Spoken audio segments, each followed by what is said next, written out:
And welcome to the Core Connection. I'm Mira Rubin here with you on Enlightened World Network. And today's topic is patience, vice or virtue. So I think we get to dig into the notion of patience and different aspects of it. And who knows what we'll come up with. Should be interesting as always. These conversations with you are always enlightening for me. So anyway, before we get started, let's take a minute or two to get present. So let's take a deep breath in through your nose and hold it. And imagine clean, crisp oxygen flooding your lungs, flowing into your bloodstream, nourishing all your cells and your organs, bringing vital life energy to your body and being. And as you exhale any tension, stress, negativity, fatigue. And now let's take another deep breath in through your nose and hold it. This time, imagine brilliant, bright light lighting you up from the inside out, illuminating, electrifying, and energizing all your molecules, all your electrons, bringing light and energy into your cells. And as you exhale any remaining tension, stress, negativity, fatigue. And now let's just gently press our palms together and very softly rub your fingers against your palms to feel the deliciousness of that sensation, the tickling and the tingling, and allow yourselves to become present right here, right now, in this remarkable physical form that enables you to experience life. So welcome, welcome, welcome. It looks like, yes, we are live. So that's a good thing.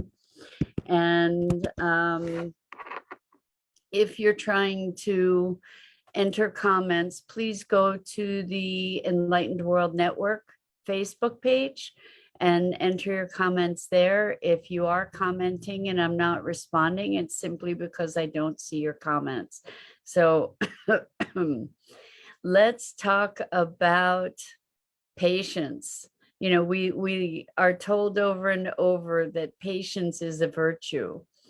And the definition, the very first definition, I'm going to do my word nerd thing here. The very first definition in the dictionary for patience is the quality of being patient as the bearing of provocation, annoyance, misfortune, or pain without complaint, loss of temper, irritation, or the like. And I think that's a really nuanced definition. But before we go into it, I'm going to read a couple other definitions. An ability or willingness to suppress restlessness or annoyance when confronted with delay. It's not saying that the restlessness or annoyance isn't existing. It's talking about suppressing the restlessness or annoyance, that's the quality of patience. And then quiet, steady perseverance, even-tempered care, diligence. And that one sounds great, right? But let's take a look at the second one, especially because it makes most vivid the conversation that I wanted to have around this. An ability or willingness to suppress restlessness or annoyance when confronted with delay. So when we talk about suppression, what I hear is denial, right? It's not transcendence of that emotion, it's denial of that emotion. And so what came to mind with this idea of patience is the notion of suffering. And suffering, the Dalai Lama says that all suffering is a result of false conceptualization. In other words, it's the way that we think that creates suffering. And good morning, Rosalind. Welcome. So good to have you here. So, good morning. Sometimes the allowing seems like settling. The difference is when desire keeps coming up, then it's not contentment. Then that is suppressing. Question mark. So when allowing seems like settling, perhaps it's not actually allowing, which is kind of what we're talking about here with patience. You know, when we are allowing, then the patience is authentic, it's deep, and we're allowing ourselves to roll with what's there without resistance. At least that's my imagining of it. But so often, as you're saying, the difference is when the desire keeps coming up, then it's not contentment. So if we have a desire coming up and that desire isn't being met, and we're kind of fighting against the allowing, that's the suppression, I think. So when we're fighting against the allowing, when we're resisting, that's not actually patience in my view. The very first definition sounded like it was a transcendence, the quality of being patient as the bearing of provocation. So the word bearing in there kind of makes me think of suffering, frankly. The bearing of provocation, annoyance, misfortune, or pain without complaint, loss of temper, irritation, or the like. So maybe there's there's a lack of resistance, to allowing the situation to be as it is. And there's, to be present in the moment. That's what we're all moving toward, right? That's the intention, is to be able to be present. But usually when we talk about being patient, it's where we're fighting impatience. So the word patience in and of itself evokes the word impatience, right? Because the way that when I'm thinking of patience, I'm hearing be patient, be patient. In other words, quell the impatience, right? And bear the annoyance, stop complaining. But the annoyance is still there. I think that true patience is when the annoyance isn't there anymore, where we are in flow. And that way, when we're actually in flow, when we're truly allowing, patience isn't even necessary, right? Because all we're doing is being present. So it's an interesting concept, I think. So Rosalind says, patience is the seeking of truth with no attachment to the outcome. Then waiting can be associated with expectation. So I love this conversation because it is really nuanced. So if we're having a positive expectation, is that the same as waiting? I find myself contending with this whole matrix of notions because, there are certain circumstances that I am anticipating. And there are times when I get impatient, waiting for those circumstances to make themselves manifest. And I think that that's the case for many of us, where we're waiting. Waiting is not the same. I don't think that waiting is the same as having positive expectation. I think, at least in my context, what I notice is that when I'm waiting, it's kind of affirming the lack of the thing that I'm waiting for. So all this stuff gets very tricky, I think, where when we say bad, it implies good. When we say good, it implies bad. When we're talking about things that have a polarity, the invoking of the one invokes the other. And so presence is very different from waiting, I think. Allowing is very different from waiting. So Will, welcome, Will. How great to have you joining us this morning. So Will says, I get caught up waiting for others. I keep wanting things to happen ASAP, but others may not want that timeline. I hear what you're saying, Will, and when we are dependent on others, it creates an additional wrinkle in an already complex dynamic, right? When our movement is dependent upon the movement of others. I think that there, again, this nuance of being able to move from waiting into a positive anticipation, and even more to be able to move into presence. All conversations come back to being in presence, right? So patience and impatience. What does impatience look like? Impatience is like trying to push the river, right? Trying to swim upstream against the current of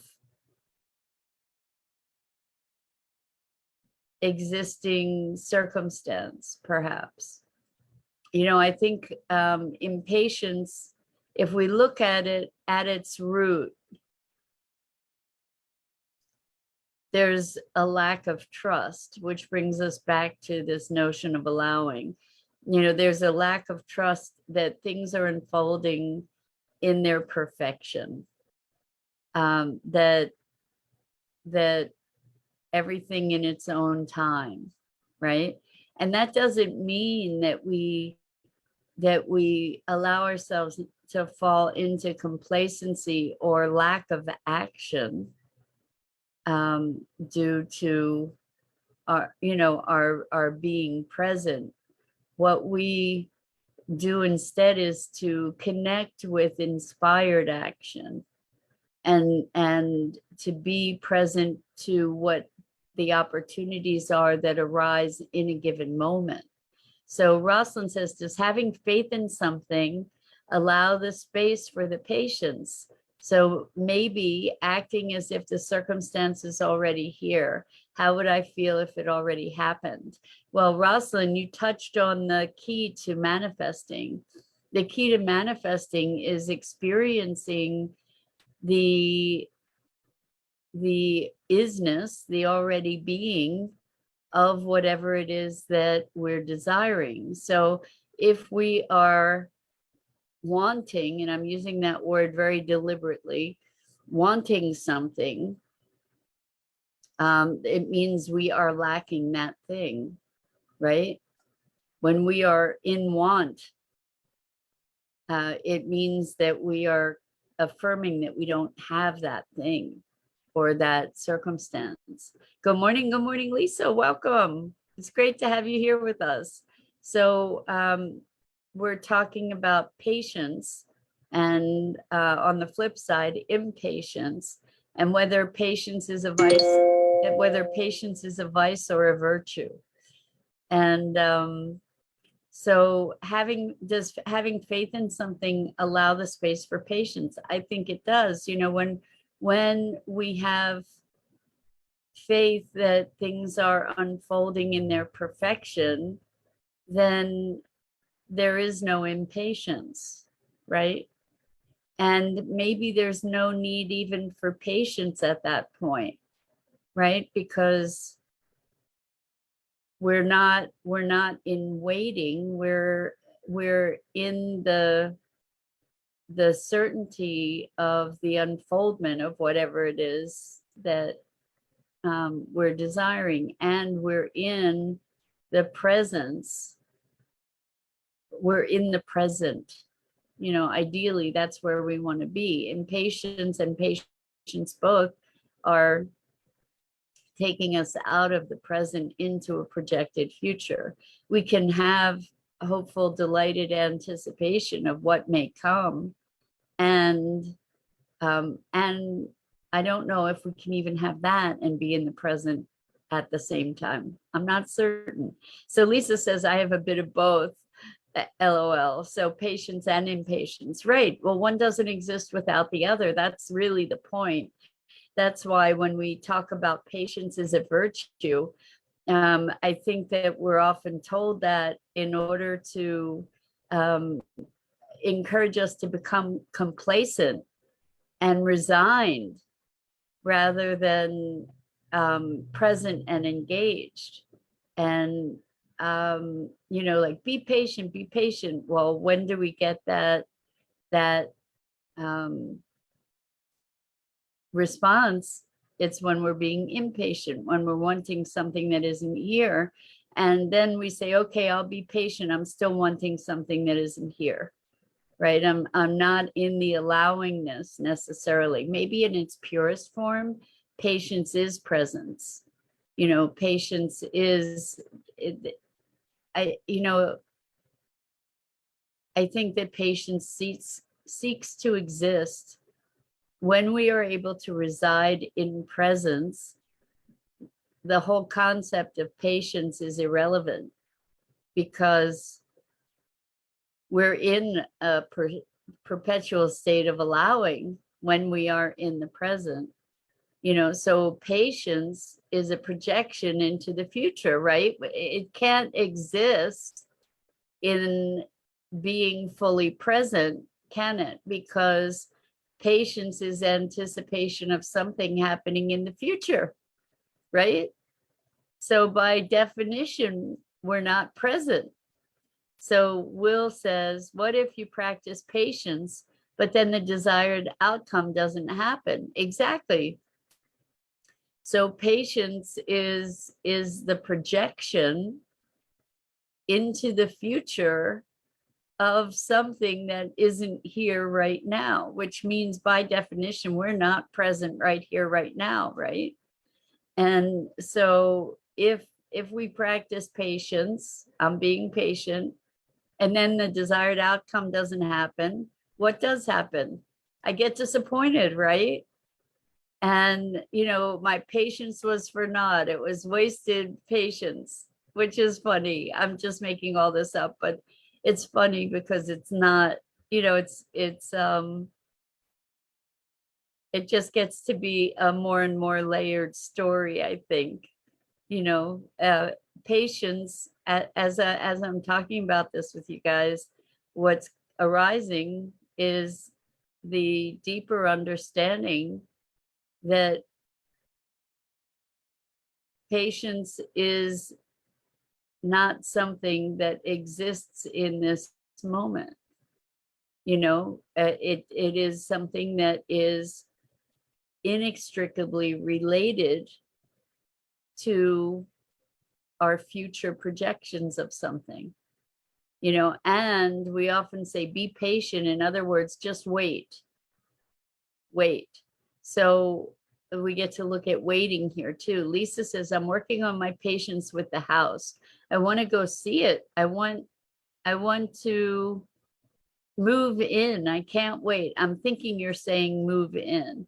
Congratulations, Lisa. That is exciting. And you can't wait. Isn't that funny that we say, I can't wait? And that is a way that we say, I'm really excited about something, right? I can't wait. But we are waiting, aren't we? Isn't it funny? Our language, when we say, I can't wait, what are we doing? We're waiting. We're expressing our excitement about something that we want to happen sooner than it's going to happen in the future. In other words, again, we're not being present, right? We're creating this projection, and oftentimes they're wonderful, delightful projections, to say, oh, okay, I'm experiencing this wonderful situation and I can't wait till it happens. And but ultimately, if we can't wait, what are we doing until it happens? Are we waiting? Are we being present in allowing the unfolding? Are we being resigned? Are we pushing the river? What's happening? What are we doing in this context of waiting or anticipation or future projection? If I'm in this moment spending all kinds of energy reacting to what is or isn't going to happen in the future that I have fabricated, aren't we crazy? It seems like it would make so much, like it would be so natural to be in the present. And to move from inspiration. So this isn't about doing nothing. When I think about waiting, it's kind of a passive action, right? Or an active passivity. How about that? Where we're maybe not, we feel like we're in a holding pattern, because we can't wait. And I'm feeling kind of stuck in the circumstances of this moment because they're not meeting the expectations that I'm projecting forward, right? So I'm frustrated, perhaps. I'm impatient, perhaps, because this moment isn't fulfilling the expectation that I have of some future moment. So Lisa says, I'm walking on eggshells. I'm terrified something is going to happen. I'm not used to things going my way. Wow, wow, wow. Okay, so that's so much to unpack, Lisa. So something's going to happen. It's not that you're terrified that something's going to happen. You're terrified that something bad is going to happen. And so what we get to do in those moments, this is a really good opportunity for you to start practicing positive expectation, because here's the reason for that. Not that we want to pull ourselves out of the present, but the energy that you build up when you have positive expectation, the frequency that you're vibrating at is way, way, way different than the frequency that you would vibrate at if you had negative expectation. Negative expectation is low energy. Positive expectation is going to be high energy, right? And you want to monitor and modulate your energy. The energy that we bring to the world, the frequency that we bring to the world feeds back to us. So use this. You're so excited about this house. You can't wait to move in. Raise your energy around it. See yourself in the house. See yourself joyfully going to settlement. See yourself going through the motions. Feel the deliciousness and the delight about that. Okay, because the other thing is worry. It's fear projected forward. And we can be projecting joy and excitement and anticipation. We can project fear. We can project anything in between. What is best going to serve us? The positive, higher energy frequencies, I would imagine, right? So Rosalind says, in a relationship, if I'm waiting for a circumstance like building a future together, I ask myself, what would I be doing and saying to others if I was already in that flow? I can see that my partner does say and do things that is evidence of the desired outcome. So I think that here's the deal. A lot of us think that by having negative expectations, we're protecting ourselves from disappointment.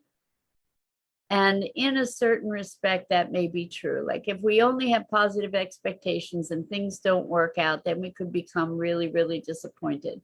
But meantime, we're not living life to its fullest, right? If we have a positive expectation, we can have an informed positive expectation or of an informed positive emotional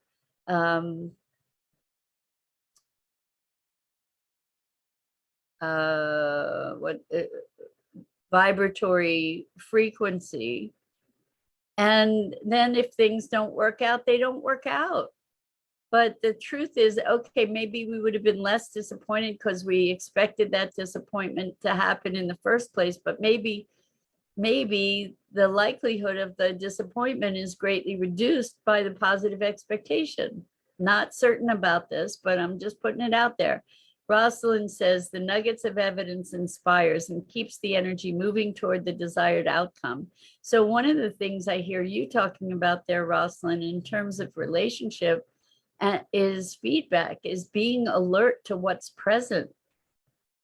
You know, being alert to what is the quality of the relationship right here, right now, in the moment, rather than and maybe seeing indicators about what it might portend for the future, but being present for what's here in this moment, in this relationship.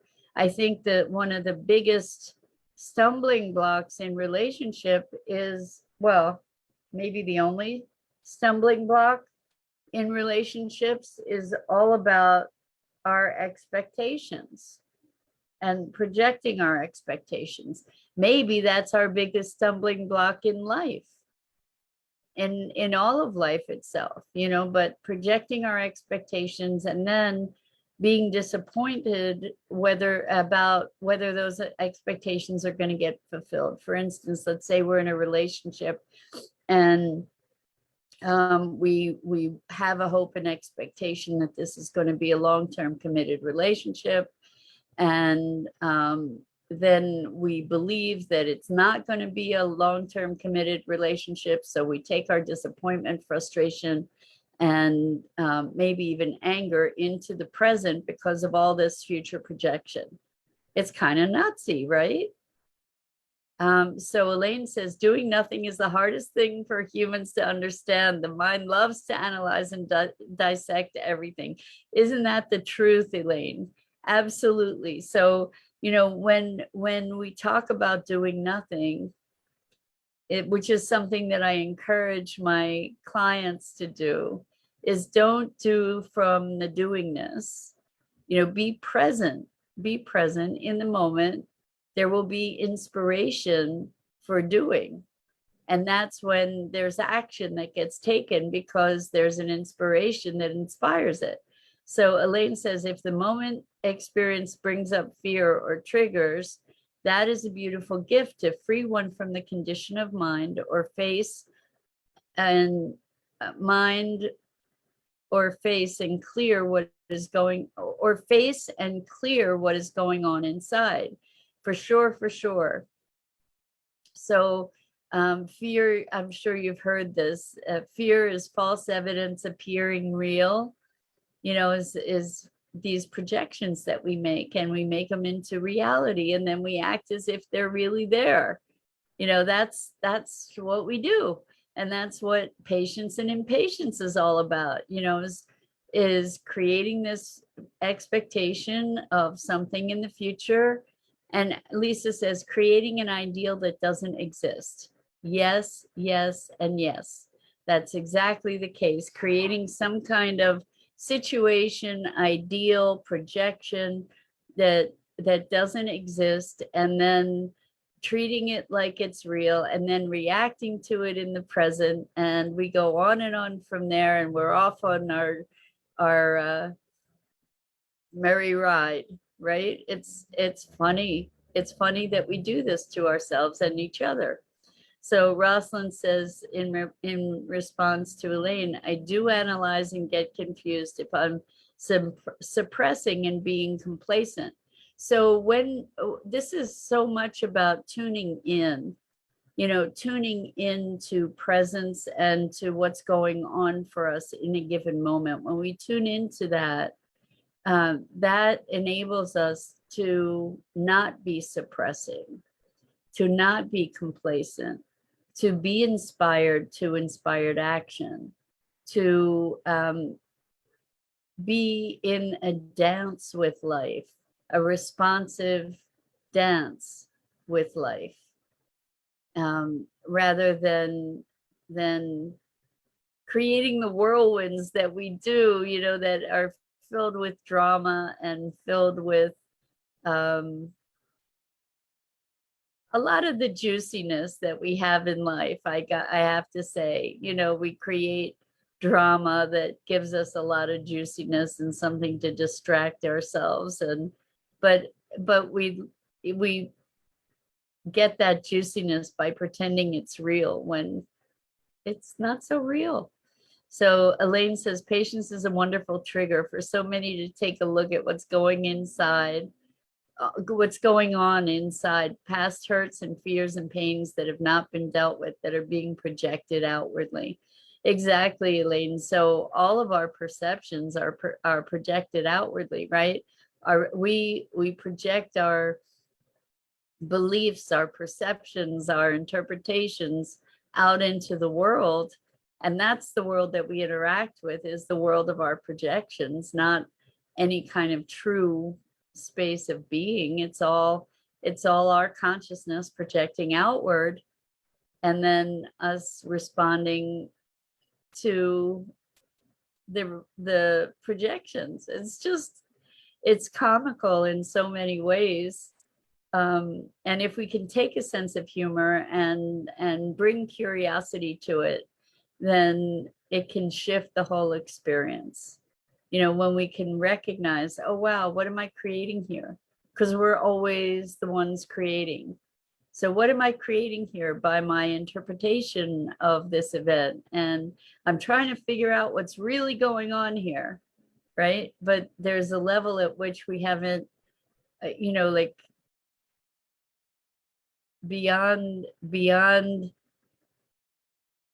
interpretation of the circumstances that would get us closer to what's really going on here. And I'm not saying that we even have pure access to that.